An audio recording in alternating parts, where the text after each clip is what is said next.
Welcome back to the channel, everybody. How you doing? I just want to say I appreciate you guys being here. Today, we are going to talk about Book 2 of ACOTAR, A Court of Mist and Fury.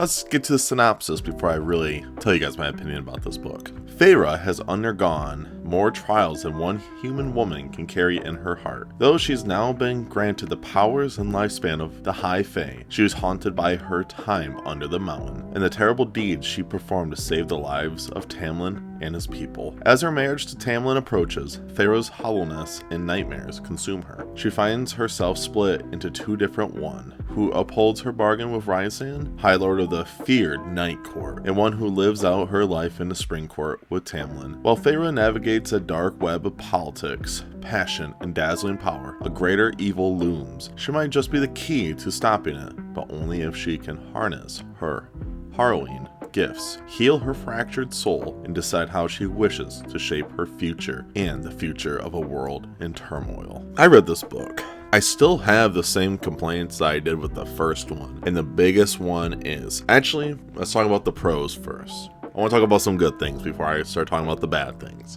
Good things. I think a lot of these characters that she introduced in here, I can actually see where they're going in their paths and why people are liking them. I'm actually looking forward to seeing more of these characters. That's a very cool thing to do. She also does a pretty good at world building. She introduces you to the world and you get to see a lot of different things. Like you get to go to the Night Court, which is really cool. And you get to see a lot of different POV kind of ways, which I thought was really fun in itself. I wasn't expecting that. I didn't really know too much with that, but I did enjoy those parts. On top of all of it, I think those are perfectly fine. It's more of the issue I have with this book, and I'm afraid that it's gonna trickle through for the rest of them, is Sandra Moss does a really good job at writing, but she does a thing called just info dumping. The info dump in these books is a lot, especially this one. There's a chapter where Rhysand and Feyre have like a moment, and Rhysand just tells her basically everything that happens in the first book except through his POV of explain to her. Spoilers, anyone who's watching this, it's spoilers. I assume everyone who's watching this has probably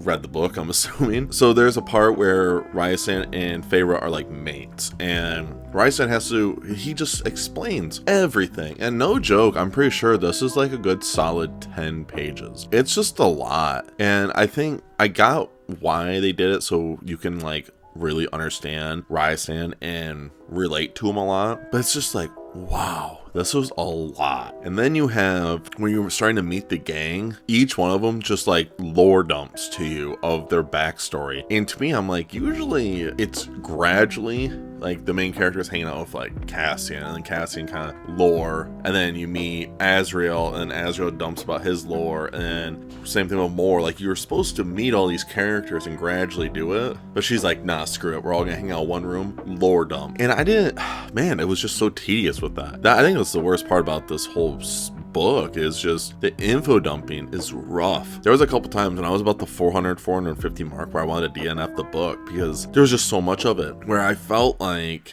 if this book was trimmed probably like 100 pages or so, this book would be a banger. And I think it is better than ACOTAR. Man, it just was so much. And I will say this as well. So she made Tamlin a complete like 180. He's a completely different dude. He's very controlling, very protective, and very overbearing. And I don't have an issue with that.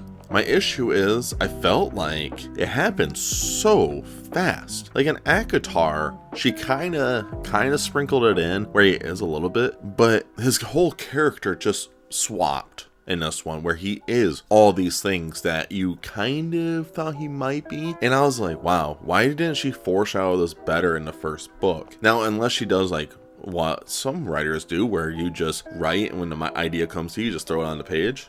If she does that, then I'll be like, all right, that's fine. But if she planned this all out, I feel like you should have planned out Tamlin being how he was in book 2, in book 1 a little easier, because in book 1 he kind of isn't really doing as much. That's just, I was kind of shocked by seeing that. I was like, wow, this is like, I had to like shake my head because I was like, no way. And then they get married and Rhysand saves her because he's her mate and so on and so forth. And you get some cool elements of this book, but it's overshadowed by just so much info dumping that she doesn't need to put in this book. And it just is like, why? It reminds reminds me a lot of like when I was reading like The Wheel of Time, where Robert Jordan wouldn't do like info dumping, he would just describe things for no reason, just over descriptions, what Robert Jordan would do in The Wheel of Time. So when I'm reading ACOTAR, it's just really just opening up the floodgates. And there's just a lot of things, like I said, like when Raisan starts opening up about literally everything to Feyre, I felt like it could have been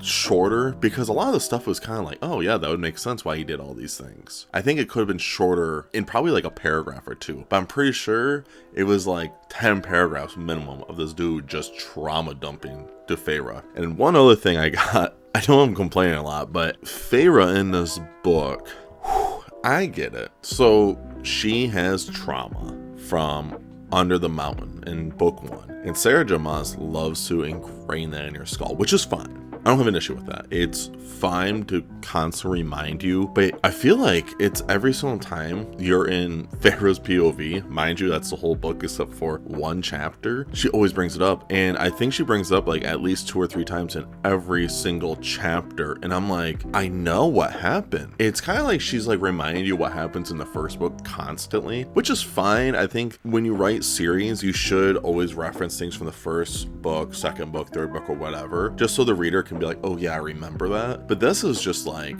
constantly doing it. And like I said, I think she's trying to tell you about like trauma in the book, which is totally fine, but it's like, dude, you kind of just get over after the first like 10 times she brings it up. It's so much that it just makes it very hard to try to relate with Feyre through all of it. And maybe I'm just not that emotional with it, but like I don't really, when I read books or manga and stuff and there's characters with trauma, they all relate with trauma, which is fine. We all dealt with trauma in our life, but it's like Feyre is constantly bringing it up. Like every time she, like in the book, in the paragraphs, just nonchalantly just brings it up. Brings it up. Even if she's not talking to anybody, it's just like she brings it up and you're like, I know you just said that. So you know, it's one of those things that's just like, it's like ingrain your head of this trauma, which is fine, but then it's like, it's too much. That's my thing. And it's just very overwhelming eventually, where you're like, why are we still on this? It's kind of one of those things. And how the book ends was kind of weird, because Tamlin made a deal with the king so he can have Feyre back, and then Feyre gets gets married to Raisan on her other wrist, so Tamlin doesn't see it, but she gets the brand removed, so Tamlin sees that one gone, and now she's like a spy against the Spring Court. And I was like, okay, interesting, but okay. I just think it was really weird that the whole plot of book 2, it felt like, is Tamlin just was trying to get Feyre to move back home with him. Like,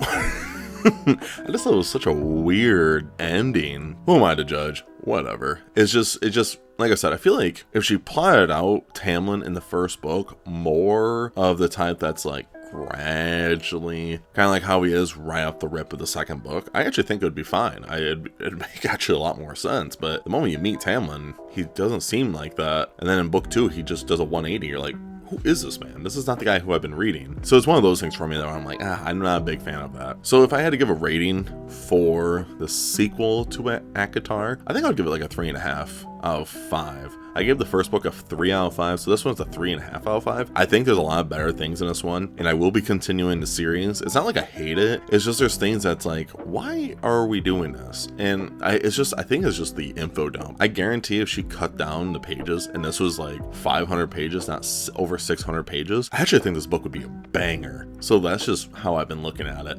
which is fine. I mean, again, I like to remind everyone, this book is not for me.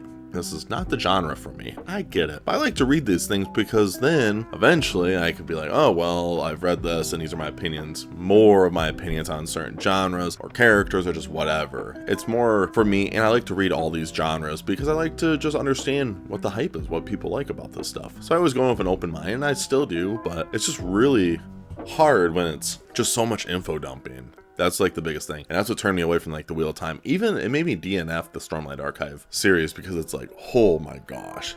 And then I heard all the bad things about Wind and Truth. I'm like, thank God I have not read the rest of those. If you guys made it to the end of the video, I would like to know what you guys think about A Court of Mist and Furies. Let me know down below, of course. What do you guys think about ACOTAR in general? How do you guys like the series? Is it a fun series, or do you not like it, or do you think it's overhyped? I'd love to know down below, of course. Last but not least, make sure you guys stay safe, stay humble, and tell someone you love them. I'll see you guys in the next video.